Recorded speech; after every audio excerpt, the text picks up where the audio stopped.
I never knew exactly when he started showing up. Maybe because, in the quiet routine of the bookstore, faces blended with the days, pages that repeat with slight variations. But there was something about him that stood out, though subtly. At first, I thought it was the way he touched the books, not with haste, but with an almost reverent care, as if each cover hid something more than ink and paper. Then I realized it was the way he looked at me when he thought I wasn't watching. It wasn't an invasive look. It was like someone observing a lighthouse from afar, with curiosity, with respect, with a strange familiarity. And then he kept coming back. Always on Wednesdays at the same time, with the same expression of someone searching for something they don't yet know how to name. There were days he didn't buy anything. He just browsed, or stood before the poetry shelf as if waiting for a verse to leap into his arms. I, who was always good at cataloging genres and authors, started collecting silences, his especially, and with each passing week, I waited for him with an anxiety that embarrassed me, as if the mature woman I am hadn't learned to contain this kind of hope. But there was something in his eyes that pulled me out of my bubble, my shift, my exhaustion. It wasn't about romance, at least not yet. It was about being seen, and amid the dust of books, forgotten coffees on the counter, and pencil notes no one read anymore, I began to wonder. What happens to a life when someone starts crossing it with this kind of beautiful silence? I started noticing small things, the way he adjusted his coat collar before entering, how he left his umbrella propped in the same corner every time, how he seemed to read the spines with his eyes before even touching them. And there was that leather briefcase he always carried under his arm, worn at the edges, as if it had been a companion through a lifetime of journeys. One day, by accident, or perhaps by strategy, he forgot it on the counter. It wasn't large. It weighed almost nothing. But touching it, I felt as if something of him had been left there on purpose. I didn't open it. I waited, and he returned the next day, outside his usual hours. When he saw me, he didn't smile right away. He seemed relieved. I handed him the briefcase, and he thanked me with a short, almost shy nod, saying, "I thought I'd lost it." I replied that it was safe, and for the first time, our eyes met with intention. Not with haste, not with embarrassment, but with a kind of silent recognition, as if we were saying to each other, "I know." From then on, conversations began.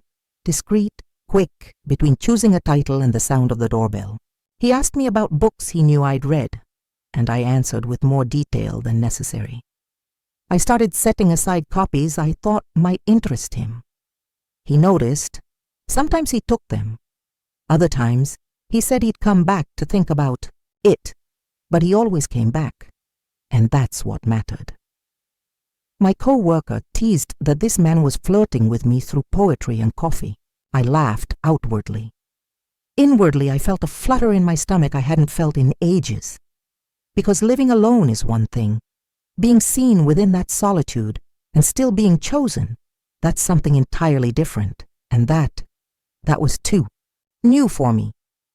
In the months that followed, life went on as it always had. Work, commitments, casual encounters, and that eternal attempt to convince myself everything was fine. I was at the peak of my career, lived in an apartment of my own, had loyal friends, and collected enough stories to seem well lived. But there was a persistent feeling, a kind of inner echo that followed me even on the noisiest days. It was as if I were constantly searching for something I couldn't name. A presence, a surrender, a peace others couldn't give me. And as always, it was with Ethan that I ended up sharing this. Sometimes in words, sometimes in long silences on the couch, while he made pizza with the toppings I liked. He never demanded answers, never asked more than he should, and yet he always seemed to know everything. It was on one of those ordinary days, a random Tuesday with no hint of grandeur, that something changed.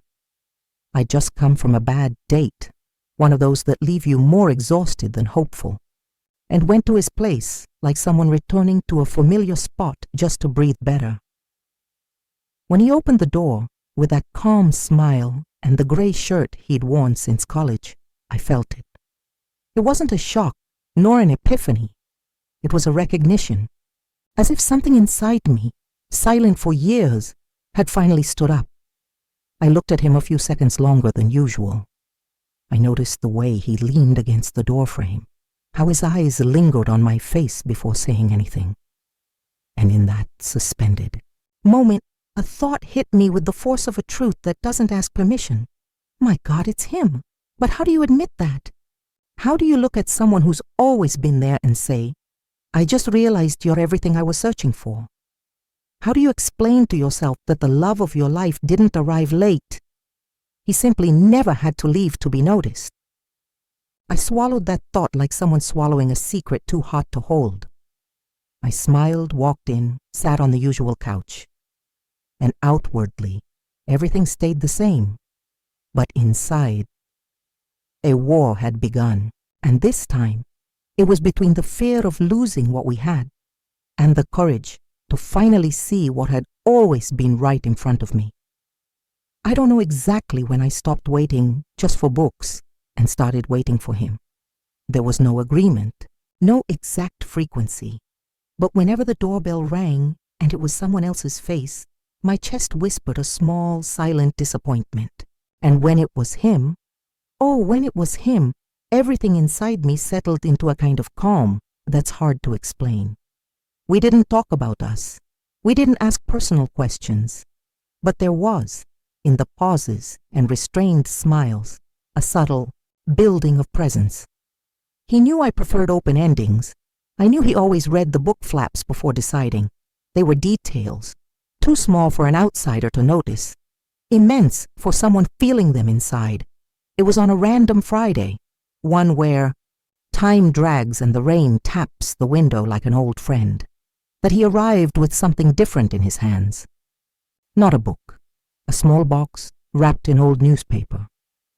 He handed it to me with a reserved gesture and said only, I found this and thought of you. The touch of the paper in my hands was light, but the weight of the gesture silenced me inside. I opened it slowly. It was an old edition of an author I'd mentioned just once, weeks before, during a brief conversation about childhood memories. He remembered. And in that unassuming memory, I understood it wasn't about occasional visits anymore. It wasn't about books. He was coming for me.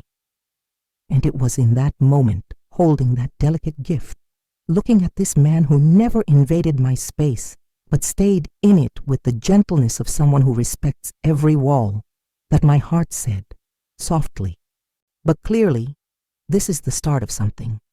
I started paying more attention to time, not clock time, that I always let run as it pleased, but the time between encounters. The days he didn't come, the hours when the bell didn't ring, the emptiness that hung in the air between one conversation and the next. It was a discreet, almost organic waiting, the kind that grows slowly but takes root deeply. I began noticing details I'd missed before. The way he always paused at the door, as if asking permission to exist in that space. The care with which he touched the books, like handling memories. And above all, the way he looked at me. It wasn't the look of someone who desired. It was someone who saw. As if every gesture of mine, every word spoken or swallowed, was something to be carefully kept. And that, for someone like me, used to being ignored among shelves and shop windows, was more than enough to make me afraid. Because when you're used to living in the background, any light feels too bright. I didn't know what to do with that kind of attention. And so I did what I'd learned to do. I withdrew. The following week, I avoided the hours he usually came. I asked the intern to close the shop some afternoons. I spent more time in the stockroom. Not for lack of desire, but for an excess of fear. Because there was an old voice in me, shaped by past disappointments, whispering, "Don't get your hopes up. It's just kindness. It's not about you." And I believed it. For a few days, I believed it. Until he came back, it wasn't just another visit. He walked in with restless eyes, like someone missing something and not knowing how to ask. When he saw me behind the counter, he hesitated for a moment. Then, as if that were an answer, he smiled with a relief so sincere it hurt. He didn't mention my absence, didn't ask anything, just said, "Today I didn't come for a book. I just wanted to know if you were okay." And with that sentence, so simple, so human, he broke something in me, a kind of invisible armor I'd worn for years. I took a deep breath. My heart raced, and for the first time in a long time, I let myself answer with the truth. I was trying to remember what it's like to be seen. I think I'm relearning. He didn't say anything. He just sat in his usual chair, without ceremony, and stayed. For whole minutes, we sat in silence, but it was the most comfortable silence I'd ever shared with anyone. There, among shelves and the dust of old books, something began to grow. Something delicate, something strong, something that deep down I already knew was no longer just about bookstore visits. His visits stopped being casual. Though he never said it outright, his body gave it away. The way his eyes sought mine before even saying, "Good afternoon," how his fingers slid slowly over book spines without really searching, how his coat was always clean and his hair slightly tidied, as if preparing for something he didn't yet know how to name. I noticed. Everything in me noticed, and still I pretended not to. I kept stacking books, labeling volumes, commenting on the weather and new releases, as if it were all just routine. But inside, there was a constant tremor, like a breath insisting on reminding me, "You're alive." One afternoon, a light rain fell. The bookstore was empty, and he arrived with a damp face, his coat open, his step quicker than usual. He carried an old poetry book, not from the store, but from his personal collection. He handed it to me like offering something sacred. "I thought you'd like this." That was all he said. And to me, that was more than a gift. It was a gesture of intimacy, of care, of attention that crossed the counter's boundary. I opened the book with trembling fingers. There was an inscription, not from him, but from the author to an unknown reader. Still, it felt written for me. To those who still believe in the delicacy of simple things. My eyes welled up. He didn't comment.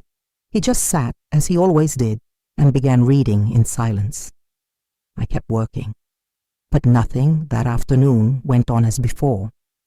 We started talking more, about books, yes, but also other things, his travels, his losses, the brother he hadn't seen in years, the mother who taught him to love the smell of yellowed pages.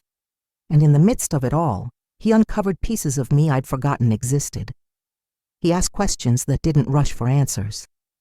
He listened like someone who believes there's beauty even in hesitation. And that unraveled me with a gentleness no one had ever shown me. Sometimes when he left small things behind. A bookmark with an underlined quote, a candy, on the counter. A handwritten note with slanted, firm handwriting. "This book reminded me of you." And I feigned surprise, but I waited. Waited more than I was willing to admit. Because the truth is, he was repainting my solitude with a different color. And I didn't know if I had the right to that, but I wanted it so much. I started noticing when he was absent, a Thursday without the door opening at the usual time, and my chest tightened as if air were missing, though I smiled at other customers as if everything was fine. I tried convincing myself it was normal. Maybe he was busy. Maybe it was raining. Too hard. Maybe he had nothing new to read. But deep down, I knew what bothered me wasn't his absence. It was how much his presence had become part of my routine. How much he already inhabited me without asking permission. And that scared me. There was a day he didn't show up, nor the next, nor the one after. And then finally, on a quiet Saturday afternoon, he walked in. Not with the same spark in his eyes. There was tiredness in his face and doubt in his posture. He came to the counter with slow steps, stopped before me with fixed eyes, and said something that broke a small piece inside me. Maybe I've been coming here for the wrong reasons. I tried to respond, but the words escaped me. I stayed, silent, waiting for him to say more, and he did. Because I don't know anymore if I come for the books, or for you. The bookstore seemed to shrink in that moment. The air grew denser. My whole body pulsed between surprise, fear, and a thread of hope I didn't dare nurture. And what would be wrong with that? I managed to ask. He hesitated, and for a second, I thought he'd leave. But he stayed. He said he didn't want to intrude, that he didn't know if I felt the same, that sometimes we mistake kindness for a sign. I wanted to say it wasn't that he was right, that I waited for him. But my throat closed, and silence, my old shield, kept me from answering.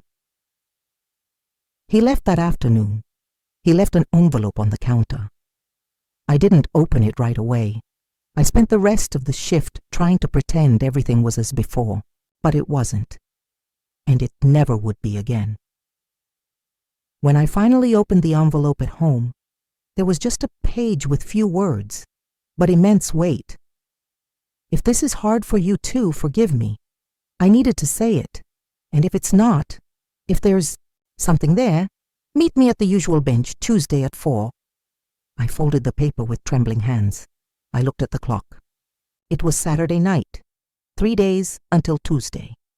3 days to decide if fear was worth more than what might finally be love.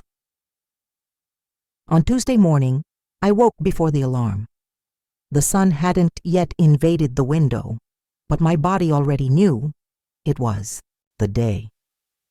I spent hours pacing the house, touching objects as if seeking comfort in inanimate things. I picked up the mug I used on mornings he appeared, touched the book he recommended. Everything around me seemed charged with his presence, even when he wasn't there. And that, contrary to what I feared, didn't suffocate me. It awakened me. I dressed like someone honoring an intimate ritual, not to impress, but to remind myself who I am. I chose an old dress with a slightly worn collar he'd once complimented. I tied my hair carefully. I wore perfume for the first time in weeks, not out of vanity, but because I wanted to feel whole. I wanted, when sitting on that bench, for him to see not the bookstore clerk, not the reserved woman behind the counter, but the Beatrice who learned to love in silence. I left early. I walked slowly through streets that suddenly seemed part of my emotional landscape. Each step was a choice, and in every shop window reflecting my image, I searched for the answer to the question that had followed me since Saturday. Will you go? And the answer, though whispered, was always the same. Yes. When I turned the corner and saw the bench, the world slowed down. There he was, sitting, alone, his hands clasped in his lap, eyes lowered as if fearing time would betray him. My heart beat so hard I worried he'd hear it before seeing me. But then I took another step, and another, until I stood before him. He raised his eyes, and in that instant no words were needed because there was something in our gazes, something between shock and relief, but between fear and hope, that said everything. I sat beside him, and for a moment we said nothing. But I knew. It was the beginning, and perhaps the most beautiful beginning of my entire life. We stayed there for minutes that felt like hours, or maybe they were. Time stopped mattering. He didn't ask why I'd come, didn't try to justify the wait. He just smiled with a relief that nearly made me cry. It was the kind of smile you let out when something deeply desired finally happens, but gently, like holding a bird in your hand and fearing it might fly away. He offered me a coffee. We walked together to a nearby cafe and sat in silence, still adjusting to each other's presence outside the bookstore, outside the rehearsed script we'd lived for months. And it was there, between timid sips and lingering glances, that we began to truly know each other.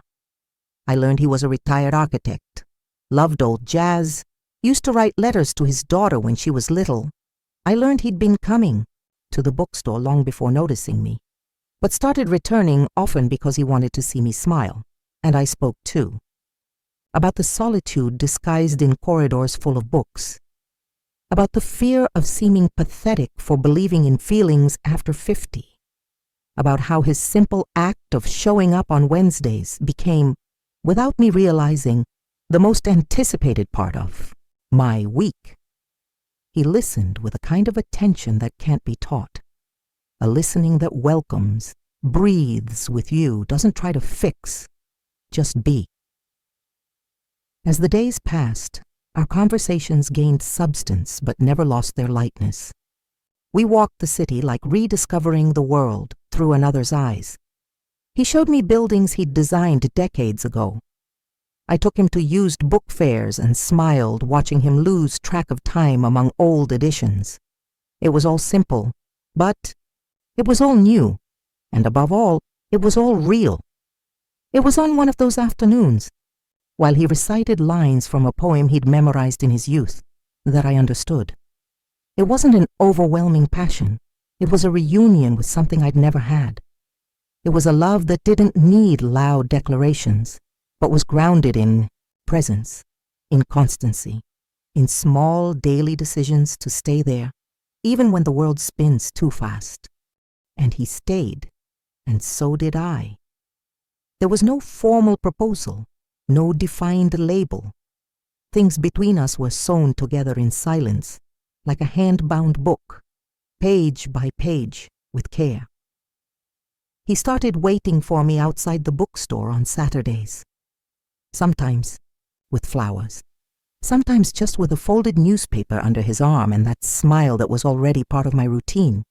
And I stopped checking the clock when he was late, because I'd learned to trust the rhythm of things that matter when one day it was raining, hard, unexpectedly. I was closing the shop when I saw him across the street, soaked, laughing. He said he just wanted to see me, even if for 30 seconds. I opened the door and, for the first time, hugged him without thinking. And in that embrace, without words, I understood what so many stories try to explain in entire pages. That love, when true, doesn't come to set us ablaze. It comes to calm us, to remind us there's still room in the world for a gentle touch, attentive listening, commitment without chains. Today he has a key to the bookstore, and I have a drawer at his place where I keep my glasses, a scarf, and an unfinished book. We've never lived together, not for lack of desire, but out of respect for the freedom we've learned to cultivate even side by side. Sometimes he picks me up in the morning with coffee in hand. Other times he just calls to say, "I dreamed of you today." And on quieter nights, sitting side by side, sharing an old blanket and a glass of wine, he recites the same verses, the ones that enchanted me that afternoon when we truly met. And I smile, eyes closed, thinking that maybe time got it all right. Because when love arrived, I already knew who I was. I was whole. I was ready to stay, and so was he. Years have passed since that first encounter among dusty shelves and misaligned poetry. The bookstore remains in the same place, now with a new shelf near the counter where his favorite books are stacked. Time has passed slowly, like the autumn afternoons we loved to share. There were no grand plot twists, but there was constancy, there was presence, there was shared silence, and the kind of conversation that happens with a glance. Beatrice Wynn, who once wandered through book pages searching for meaning, found in the simple act of being seen, a story that didn't need a happy ending, because it was written with care, chapter by chapter, by two people who didn't want to promise the world, just to not walk away. Today, on Sundays, you can still see them there, picking out repeated titles just to reread together. Not out of habit, but out of love. A love that won not because it shouted loudest, but because it knew how to wait, knew how to arrive calmly, and above all, knew how to stay.